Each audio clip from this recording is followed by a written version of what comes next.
স্ক্রিনের 60 নম্বর অঙ্কটা দেখেন, খুবই গুরুত্বপূর্ণ একটা অঙ্ক এটা। 3, 9 ও 4 এর চতুর্থ সমানুপাতিক কত? তো এখানে এই শব্দটাই কিন্তু খুবই গুরুত্বপূর্ণ।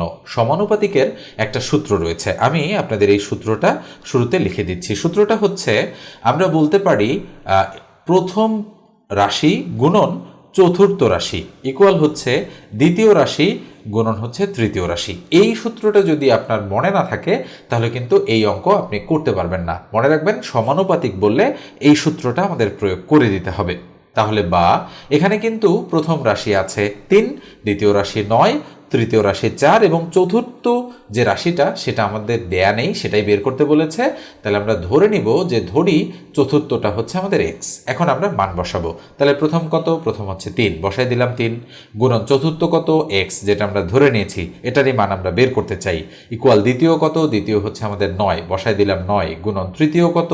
তৃতীয় হচ্ছে 4। তাহলে বা কি হচ্ছে বলেন তো? 3x ইকুয়াল 4 আর 9 গুণ করলে 4 নং 36। তাহলে বা x ইকুয়াল উপরে 36, তার নিচে কত? 3। যেহেতু গুণ আছে এদিকে এসে ভাগ হয়ে গেল, তো কাটাকাটি করলে 3 12 36। তাহলে সুতরাং x এর ভ্যালু আমরা 12 পেয়েছি। তো ঘ নম্বরটাই আমাদের সঠিক উত্তর। ভিডিওটা ভালো লাগলে অবশ্যই একটা লাইক দিয়ে দেবেন।